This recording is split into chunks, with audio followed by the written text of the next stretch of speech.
आज हमारी इस प्रैक्टिकल की रिवीजन हो रही है, तो इससे हमें ये मालूम होता है कि ये ब्लॉक और फाइनल में आने के इसके एक्सट्रीम चांसेस हैं। ठीक है, बाकी तो अल्लाह नोज़ ये आता है या नहीं। एस्टिमेशन, वल्लाहु आलम। Estimation and clinical interpretation of bilirubin. तो इसमें हमें क्या पता होना चाहिए कि बिलीरुबिन है क्या हमारे पास, व्हाट इज़ बिलीरुबिन। तो ये हमें बताया कि हीमोग्लोबिन जो है दो कंपाउंड में टूटता है, हीम और ग्लोबिन में। ग्लोबिन अमाइनो एसिड में बन जाता है, हीम प्रोटोपोरफायरिन में बनता है और आयरन में टूटता है। ठीक है ना। प्रोटोपोरफायरिन जो होता है ना, जब हम सांस बाहर निकालते हैं, CO2 एक्सेल करते हैं, तो वो बहुत सा इसका कंपाउंड इसमें निकल जाता है। जो थोड़ा बहुत फ्री बिलीरुबिन बच जाता है ना, वो लीवर में कंजुगेट होके एक एंजाइम होता है, मैम ने हमें लिखवाया भी है। उस एंजाइम का नाम है UDP ग्लूकोरोनाइडेज। इस एंजाइम की मौजूदगी में ये बिलीरुबिन ग्लूकोरोनाइड्स में कन्वर्ट हो जाता है। फिर ये हमारे पास आगे इसकी एक्सक्रीशन होती है दो जगह। अगर फीसिस में निकलता है तो स्टर्कोबिलिनोजन में जाता है, और अगर ये यूरिन में निकलता है तो यूरोबिलिनोजन में जाता है। तो ये मैंने इसको पूरा बिलीरुबिन का पाथवे बता दिया। और आयरन है, जो इसकी हीम की दूसरी फॉर्म आयरन थी, इसमें ये जो ट्रांसफेरिन इसको एंजाइम होता है, ये इसको ट्रांसपोर्ट करते हैं इरिथ्रोब्लास्ट में। तो ये मैंने पूरा हेमोग्लोबिन का ब्रेकडाउन बताया, और उसके अंदर से किस तरह बिलीरुबिन मिल रहा है, वो भी हेमोग्लोबिन के ग्लोबिन और हीम पार्ट, और हीम में से आयरन भी निकल गया। आयरन निकलने के बाद एक कंपाउंड प्रोटोपोरफायरिन निकला, उसके अंदर से बिलीरुबिन निकला। तो ये बिलीरुबिन की हमने ओरिजिनेशन बता दी। ठीक है, अब इसमें क्या लिखा है कि बिलीरुबिन जो है वो एंड प्रोडक्ट है हीम मेटाबॉलिज्म का। तो वही बात लिखी हुई है कि बिलीरुबिन एंड हीम मेटाबॉलिज्म, और मेटाबॉलिज्म यानी हीम जो है, ये जो हीम है इसको टूट टूट के ये बिलीरुबिन बना है। तो एंड प्रोडक्ट है, और it is produce at a continuous rate in reticulo endothelial system plus spleen. तो ये कंटिन्यूस रेट पे दो जगह पे बनता है, स्प्लीन और रेटिकुलो एंडोथीलियल सिस्टम में बनता है। अब मैंने ये जो डायग्राम है इसको मैं बाद में एक्सप्लेन करूँगा, पहले जो मैं चीज़ें अच्छी करके बताई गई आज रिवीजन में, वो मैं इसको पहले एक्सप्लेन करता हूँ। वो ये ग्राफ है, ये जो मैम ने हमें बनाया है। ठीक है, ये जो ग्राफ है इसमें बड़ा अच्छा बताया हुआ मैम ने कि हेमोग्लोबिन है। ठीक है, हेमोग्लोबिन है दो चीज़ों में टूटा, हीम में टूटा और ग्लोबिन में टूटा। एक मिनट, तो इसमें ये हीम में टूट गया और ग्लोबिन में टूट गया। अब आगे हीम जो है ना, इसके आगे दो फेट्स हैं, दो फेट्स यानी इसके आगे दो किस्मतें हैं। या तो ये आयरन में मेजरली कंट्रीब्यूट करके ट्रांसफेरिन एंजाइम की मौजूदगी में इरिथ्रोब्लास्ट में चला जाएगा, या ये एक रिंग कंपाउंड बनाएगा जिसको प्रोटोपोरफायरिन कहते हैं, और वो जो है CO2 में हमारा मैक्सिमम जो होता है वो निकल जाएगा, और थोड़ा बहुत जो बचेगा वो बिलीवर्डिन बच जाएगा। बिलीवर्डिन, ठीक है ना, ये ग्रीन फॉर्म में होता है। ये बिलीवर्डिन जो होता है ये बिलीरुबिन में कन्वर्ट हो जाता है। बिलीरुबिन जो थी ये इसकी इधर अनकंजुगेटेड फॉर्म है। ठीक है ना, ये इसकी अनकंजुगेटेड फॉर्म है। अब इसने कंजुगेशन के लिए लिवर में एंटर होना है, तो ये लिवर में एंटर होता है, और लिवर में एंटर होकर इसकी कंजुगेशन होती है किस एंजाइम की मौजूदगी में, जिस एंजाइम की मौजूदगी में इसकी कंजुगेशन होती है वो है UDP ग्लूकोरोनाइडेज। ठीक है, इस एंजाइम की मौजूदगी में ये कंजुगेट होकर बनता है बिलीरुबिन ग्लूकोरोनाइड्स। समझो। हाँ, अब इसके बाद और इसके बाद इसने ट्रांसपोर्ट होना है इंटेस्टाइन में। इसकी 30 से 40% इस कंजुगेटेड बिलीरुबिन की 30 से 40% जो होता है ये एक्सक्रीट हो जाता है यूरोबिलिनोजन में। ठीक है ना, तो ये यूरोबिलिनोजन में चला जाता है, यानी यूरिन में चला जाता है। इसकी बहुत कम अमाउंट इधर यूरिन में चली जाती है, और स्टर्कोबिलिनोजन जो होता है फीसिस में चला जाता है। ठीक है, अब 30 से 40% तो इसका एक्सक्रीट हो गया, लेकिन 60 से 70%, 60 to 70% ये एंटी हेपेटिक सर्कुलेशन में चला जाता है। एंटी हेपेटिक सर्कुलेशन में चला जाता है, और एंटी हेपेटिक सर्कुलेशन में क्या, ये एंटीरो, मैं वो बस वही वर्ड देख रहा था, एंटी नहीं एंटीरो हेपेटिक सर्कुलेशन है। ठीक है, ये मैं डायग्राम बाद में एक्सप्लेन करूँगा, पहले इसका स्केच है उसके बाद इस डायग्राम पे आने, वरना मुश्किल लगेगी। अच्छा, ये एंटीरो हेपेटिक सर्कुलेशन है। तो एंटीरो हेपेटिक सर्कुलेशन क्या है, एंटीरो हेपेटिक सर्कुलेशन ये कि 60 से 70% बिलीरुबिन वापस चला जाता है लिवर में, और दोबारा से कंजुगेट होके ये काम करता रहता है। ठीक है, अब ये जो मैंने एंजाइम इधर बताया UDP ग्लूकोरोनाइडेज, अगर ये एंजाइम जो होता है ना, अगर ये ब्लॉक हो जाए तो इसकी कंजुगेशन नहीं होगी, और ये एंजाइम जो होता है कॉन्जेनिटल डिजीज़ में ब्लॉक होता है, यानी जो बर्थ के फौरन बाद डिजीज़ होती है। जैसे पहली डिजीज़ है क्रिगलर नेजर और गिलबर्ट सिंड्रोम, इन दोनों में तो ये एंजाइम बनता ही नहीं है सीरियस है। ठीक है ना, दूसरी जो है ये डुबिन जॉनसन डिजीज़ है, इसमें इसकी जो एक्टिव स्क्रीशन होती है ना, उसकी स्क्रीशन की मिकदार होती है वो ऊपर नीचे हो जाती है, वो सही से नहीं होती। और दूसरी है G6PD डेफिशिएंसी। जब ये न्यूनेटल होता है, जब बच्चा स्टमक में होता है मदर के, और जब मदर सल्फोनाइड्स और सैलिसाइलेट्स ये दोनों चीज़ें खा ले तो उससे इस एंजाइम की ब्लॉकेज हो जाती है और G6PD डेफिशिएंसी हो जाती है। और ये मैं अपनी तरफ से नहीं बोल रहा, ये इधर मुश्किल वर्ड्स ये यहाँ लिखे हुए हैं।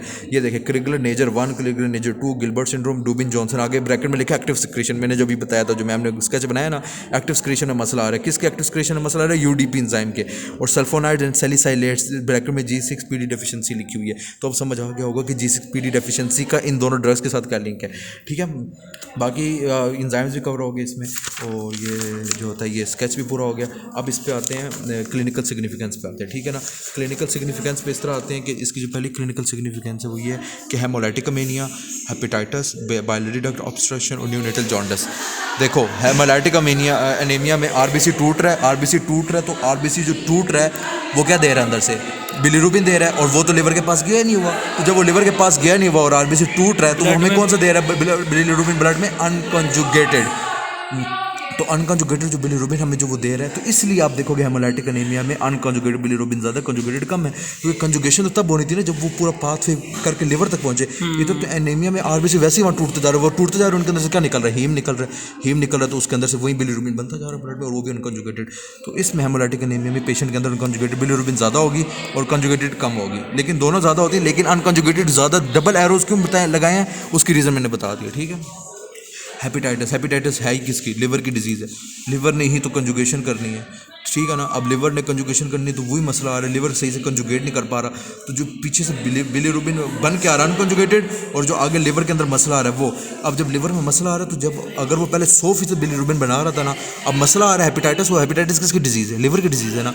जब मसला आ रहा है तो अब इसकी जो बिलीरुबिन की अमाउंट है कम हो गया, तो इसलिए आप देखोगे इसमें अनकंजुगेटेड और कंजुगेटेड दोनों की अमाउंट बढ़ रही है, लेकिन हल्की हल्की बढ़ रही है, समझ गए। कंजुगेटेड भी ज़्यादा नहीं बढ़ा पा रहा, क्यों? क्योंकि लिवर ही ख़राब है, हेपेटाइटिस लिवर की इन्फ्लेमेशन हुई है, ठीक है। तो अनकंजुगेटेड को ज़्यादा हो जाना चाहिए। नहीं, अनकंजुगेटेड इसलिए ज़्यादा नहीं हो रहा है ना कि लिवर किसी हद तक काम कर रहा है, किसी हद तक वो काम कर रहा है। हेपेटाइटिस में लिवर बंद तो नहीं हो जाता ना, ख़राब होता है उसकी। अगर सिरोसिस भी देखें, सिरोसिस जिसमें फाइब्रोजन हो जाता है, लिवर पूरा बंद नहीं होता है। ये मशीन तो नहीं है कि पीछे से बटन ऑफ कर देंगे, नहीं, ऐसा ऐसा ख़राब होता है ऑर्गन। तो इसी तरीके से ये थोड़ा बहुत ऑर्गन ख़राब हो गया, जिसकी वजह से जो पीछे अनकंजुगेटेड बिलीरुबिन है वो भी पूरी कंजुगेट नहीं हो रही। तभी तो देखो अनकंजुगेटेड ज़्यादा क्यों हुई है, वरना तो अनकंजुगेटेड ने बढ़ना ही नहीं था। उसने तो सारे कंजुगेट करके हमें कौन सी बिलीरुबिन चाहिए, हमें कंजुगेटेड बिलीरुबिन आगे चाहिए, जो आगे कंजुगेट होके फीसिस और जो आगे कंजुगेट होके फीसिस और यूरिन में निकल रही है। हमें तो कंजुगेटेड चाहिए, तो हमें तो अनकंजुगेटेड ज़रूरत ही नहीं। इधर अनकंजुगेटेड क्यों बढ़ गई, क्योंकि हमारे लिवर में हेपेटाइटिस में मसला आ गया। हाँ, हेपेटाइटिस में आ गया मसला, इसलिए दोनों इक्वल अमाउंट पे बढ़ गई हैं। क्यों? क्योंकि हमारा लिवर सही से काम नहीं कर रहा, तो ये भी बढ़ गया। और ये हल्का सिर्फ एक एरो क्यों बढ़ा, क्योंकि किसी हद तक हमारा लिवर काम कर, हमारा लिवर कोई मशीन नहीं कि एकदम बंद हो जाता है, आहिस्ता आहिस्ता ख़राब होता है और आहिस्ता आहिस्ता सही होता है। दूसरा बाइलरी डक्ट ऑब्स्ट्रक्शन, ये तो कॉमन सेंस की बात है। बाइलरी डक्ट है, इसके अंदर से बिलीरुबिन जो होता है वो गुजर के आता है, कहाँ आता है, बिलीरुबिन गुजर के ड्यूडेनम में आता है। अब अगर ये बाइलरी डक्ट ऑब्स्ट्रक्ट होगी तो इसका क्या मतलब है, इसका ये मतलब है बिलीरुबिन कंजुगेट होकर लिवर से आ रही है, इंटेस्टाइन तक नहीं पहुँची, दिमाग में कोई चीज़ फंस गई है, तो कंजुगेटेड बिलीरुबिन तो बन गई, वो आ भी गई, लेकिन वो फंस गई। अब जहाँ वो फंस गई वहाँ से वो ब्लड में जाने लग जाएगी, क्योंकि आगे जगह बंद होगी है ना। तो इसलिए हमारे पास कंजुगेटेड बिलीरुबिन ज़्यादा होगी। क्यों? क्योंकि लिवर से आगे कौन सा पाथवे होता है बिलीरुबिन का, बाइलरी डक्ट में जाती है ना, बाइलरी डक्ट से आगे इंटेस्टाइन में जाती है। अब बाइलरी डक्ट में कोई मसला आ रहा है, अब जब बाइलरी डक्ट में जब मसला आ रहा है तो जो वो पूरी इंटेस्टाइन है, इंटेस्टाइन के अंदर अब समझ आया। देखो बाइलरी डक्ट से इंटेस्टाइन में जाना था ना, रास्ता बंद है, लेकिन पीछे बंद हो गया। अब वो बनता वो आगे एक्यूमुलेट हो रहा है, तो जब एक डक्ट के अंदर एक चीज़ एक्यूमुलेट हो रही है तो वो निकल के कहाँ जाएगी, निकल के साइड वेसल्स में जाएगी, ब्लड में जाएगी। तो इसलिए ब्लड में कंजुगेटेड बिलीरुबिन ज़्यादा हो गया। अनकंजुगेटेड थोड़ा सा ज़्यादा हुआ है, वो इसलिए ज़्यादा हुआ है क्योंकि जो हमारा जो लिवर है वो थोड़ा बहुत सारों को कन्वर्ट नहीं करता, कुछ हमारे पास अनकंजुगेटेड बिलीरुबिन हमेशा थोड़ी सी रहती है जो पीछे से बन के आ रही है, समझ रहे हो ना पॉइंट। ठीक है, लेकिन ये ज़्यादा क्यों हुआ, इसकी हमें रीज़न पता होनी चाहिए। ये ज़्यादा किस लिए हुआ, क्योंकि बन गया था लेकिन आगे इंटेस्टाइन तक नहीं पहुँच पा रहा, क्योंकि बाइलरी डक्ट ऑब्स्ट्रक्ट हो गई। समझ गया। न्यूनेटल जॉन्डिस, इसका तो बहुत इजी है। देखो न्यूनेट यानी वो बच्चा भी पैदा ही नहीं हुआ सही से, ठीक है ना, उसके ऑर्गन ही सही से नहीं बने। जब लिवर ही सही से नहीं बना तो कंजुगेशन कौन करेगा, कोई भी नहीं करेगा। इसलिए देखो कंजुगेशन में मैम ने ये साइन डाला हुआ है, ना बड़ा ना कम, कुछ भी कंजुगेशन हो ही नहीं रही ना, लिवर ही नहीं उस बेचारे का भी बच्चा है, ठीक है। अब जो उसके अंदर जॉन्डिस है, जॉन्डिस में जो मसला आ रहा है उसका सारा अनकंजुगेटेड बिलीरुबिन का मसला आ रहा है, ठीक है ना, क्योंकि हाँ वो इंक्रीज हो रही है। और अगर यही चीज़ अगर हम बच्चे और ये फोटोथेरेपी से ठीक भी हो जाती है, बच्चे को ब्लू लाइट में रखते हैं, उसका रिएक्शन होता है, वो सत्या वाली बुक में गिवन भी है, रिएक्शन होता है बिलीरुबिन और हाँ बिलीरुबिन जो होती है वो अपनी लेस टॉक्सिक फॉर्म में कन्वर्ट होकर बाहर निकल जाती है फोटोथेरेपी से, ब्लू लाइट रिएक्शन से। लेकिन अगर हम बच्चे को ब्लू लाइट रिएक्शन नहीं देते, वो परसिस्ट करके, अब देखो अब ये एरो क्यों लगाया, कर्नेक्टरस एक इसका वो है सिम्टम है। अगर न्यूनेटल जॉन्डिस के बच्चे को आपने फोटोथेरेपी नहीं देते तो परसिस्ट करके कर्नेक्टरस कॉज करेगा। कर्नेक्टरस में ये होता है क्या, जो जॉन्डिस होता है बेबी की ब्रेन तक चला जाता है और बेबी पैरालाइज भी हो जाता है, और बेबी को जो होता है वो मेंटली रिटार्ड भी होता है और उसके अंदर सेंस भी गुम हो जाती है। तीनों चीज़ें होती हैं। अब ये देखो यही चीज़ें जो मैंने आपको बताई थी, यही सारी चीज़ें यहाँ लिखी हुई हैं। किधर लिखी हुई हैं, ये हमारे पास क्लिनिकल है, ये clinical significance unconjugated, conjugated, conjugated, unconjugated, conjugated, unconjugated, neonatal, bile duct, hepatitis, hemolytic anaemia. मैंने वो सारी चीज़ें एक्सप्लेन कर दी हैं, ठीक है ना। हाँ, ये क्लिनिकल इंपॉर्टेंट है। स्केच क्लिनिकल, वेंडरबर्ग रिएक्शन, ये भी इंपॉर्टेंट है। ये प्रिंसिपल, ये यही तो सारी चीज़ें आपने प्रिंसिपल में लिखनी है जब इसका क्वेश्चन आएगा। ये प्रिंसिपल में आएगा, ये प्रिंसिपल, ठीक है। ज़्यादा ना करो। अच्छा, अब थोड़ा सा ऊपर रखिए, ये थोड़ा इंपॉर्टेंट है। सोडियम नाइट्राइट जब सल्फेनिक एसिड के साथ मिलता है तो वो डाई एजोटाइजाइड सल्फेनिलिक एसिड बनाता है। अब आप कहोगे डाई एजोटाइजाइड का क्या मतलब है? किसी भी कंपाउंड जिसके अंदर नाइट्रिक एसिड आ जाए, देखो नाइट्रिक एसिड है ना, वो आ जाए तो उसको हम डाई एजोटाइजाइड सल्फेनिलिक एसिड कह देते हैं, ठीक है। अब जब डाई एजोटाइजाइड सल्फेनिलिक एसिड आ गया, अब आगे क्या होगा? वो बिलीरुबिन और एक्सेलरेटर के साथ बन के एजोडाइपाइरोल्स बनाएगा। अब ये देखो एक्सेलरेटर से भी मिल रहा है, ये देखो एजोडाइपाइरोल्स का मतलब, ये डाई का मतलब है कि ये 2 कलर कंपाउंड है। इसके अंदर कुछ हिस्से में कलर आ रहा होगा कंपाउंड में, कुछ में नहीं आ रहा होगा। क्यों? क्योंकि जो अनकॉन्जुगेटेड बिलीरुबिन है, जिसको हम इनडायरेक्ट बिलीरुबिन कहते हैं, वो एक्सेलरेटर डिमांड करते हैं। इस रिएक्शन में एक्सेलरेटर डाला इसी के लिए है, ये एक्सेलरेटर से रिएक्ट करके कलर दे देता है, दे दिया। अब फॉर एग्जांपल 50% कंपाउंड में इसने कलर दे दी, बाकी जो कंजुगेटेड बिलीरुबिन है इस कंपाउंड के अंदर, उसको एक्सेलरेटर की जरूरत नहीं है, वो विदाउट कलर ही पड़ा रहेगा। तो अब हमारे पास अगर कोई ऐसे कंपाउंड आएगा तो इस तरह आधे से ज़्यादा कलर्ड होगा, इतना कलर्ड होगा और इतना अनकलर्ड होगा। जो कलर्ड होगा वो क्या होगा? अनकॉन्जुगेटेड बिलीरुबिन, और जो अनकलर्ड होगा वो क्या होगा? Conjugated bilirubin. अब ये अनकॉन्जुगेटेड बिलीरुबिन ने रिएक्शन किया, कलर दिया, किसकी रिएक्शन दी? इसने रिएक्शन इस एक्सेलरेटर की वजह से दिया। तो एक्सेलरेटर हमने डाला ही इसी की वजह से था, जो इनडायरेक्ट या कंजुगेटेड अनकॉन्जुगेटेड बिलीरुबिन, क्योंकि ये वाली जो बिलीरुबिन है ये मिक्स मिली है हमें इस रिएक्शन से, जिसको हम कहते हैं वेंडनबर्ग रिएक्शन। अब इसमें नीचे हमने लिख दिया कि अगर हमें अनकॉन्जुगेटेड इनडायरेक्ट बिलीरुबिन चाहिए तो जो टोटल जितनी भी टोटल बिलीरुबिन आपकी बॉडी में है उसमें से आप कंजुगेटेड बिलीरुबिन को निकाल दो, तो जिसको डायरेक्ट बिलीरुबिन कहते हैं, तो आपके पास इनडायरेक्ट यानी अनकंजुगेटेड बिलीरुबिन आ जाएगी। और ये रिएजेंट्स तो इजी है, वो मैंने दूसरी वीडियो में कवर कर दिए थे। बाकी कुछ मुश्किल वर्ड्स थे जो मैंने बता दिए। डाई एजोटाइजाइड का क्या मतलब है कि जिस कंपाउंड में नाइट्रिक एसिड हो, अनकंजुगेटेड बिलीरुबिन एक्सेलरेटर डिमांड करके 2 कलर्स दे देता है। डाई एजोपाइरोल में डाई का मतलब होता है 2 कलर कंपाउंड, और इनडायरेक्ट कहते हैं अनकंजुगेटेड बिलीरुबिन को। हाँ, और इसकी जो रेफरेंस वैल्यू ये इंपॉर्टेंट है कि बेबी के अंदर 5 मिलीग्राम होता है 5 दिन बाद, जब बर्थ हो जाती है उसकी उस दिन, और 5 दिन के बाद 12 मिलीग्राम होता है, 1 मंथ के बाद 1.5 मिलीग्राम होता है, और अडल्ट में 1.1 मिलीग्राम होता है। तो इससे हम ये रेफरेंस वैल्यू याद रखते हैं। और हम ये क्वेश्चन एक दफ़ा और रिपीट कर दूँ, व्हाट इज़ वेंडनबर्ग रिएक्शन? जब भी बिलीरुबिन रिएक्ट करती है डाई एजोटाइजाइड सल्फेनिलिक एसिड के साथ, तो वो एक रेड कलर एजोडाइपाइरोल देती है। देखो रेड कलर आ गया ना, मैंने कहा था ना 2 कलर कंपाउंड देता है। अब आधा कंपाउंड रेड आ रहा होगा, आधा आ ही नहीं रहा होगा रेड। जो रेड नहीं आ रहा होगा वो कौन सा होगा? Conjugated bilirubin. और जो रेड आ रहा होगा वो क्या होगा? Unconjugated bilirubin. देखो ये चीज़ वेरीफाइड भी होगी हम। तो what is van den Bergh reaction? Simple लिख देना, जब bilirubin react with dye azotized sulphanilic acid it gives a red colour azodipyrrole compound. खत्म हो गया। अब आगे आ जाओ, what is direct bilirubin and why it is called direct? वही जो मैंने बताया था, डायरेक्ट बिलीरुबिन किसको कहते हैं? कंजुगेटेड बिलीरुबिन को। ये देखो मेरी वाली बात जो मैम ने बताई थी, मेरी तो नहीं है, मैम ने कहा था कि डायरेक्ट बिलीरुबिन का एक्सेलरेटर की जरूरत नहीं होती और वो रिएक्ट कर जाते हैं एक्वस मीडियम में, यही बात है। और दूसरी बात है, what is indirect bilirubin, why it is called indirect? Unconjugated bilirubin का दूसरा नाम है, और ये एक्सेलरेटर और कैटलिस्ट डिमांड करता है, और ये वेंडनबर्ग रिएक्शन ज़्यादा फास्ट देता है। ये वाला पॉइंट, कौन सा बिलीरुबिन सबसे ज़्यादा तेज़ रिएक्शन देता है? अनकॉन्जुगेटेड इनडायरेक्ट बिलीरुबिन वेंडनबर्ग का रिएक्शन बहुत जल्दी देता है। और can direct bilirubin come in the urine?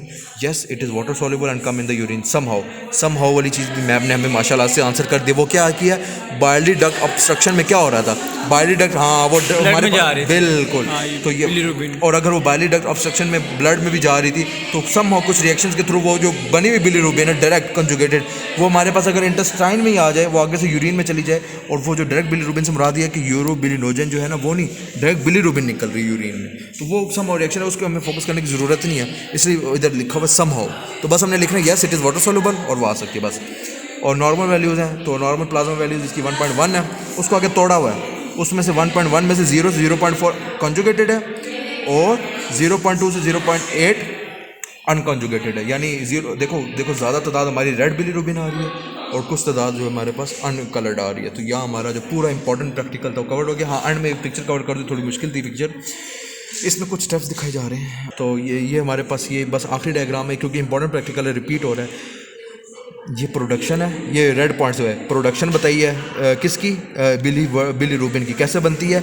Catabolism यानी टूटना, आरबीसी का टूटा, 75% हीम यहाँ से निकला।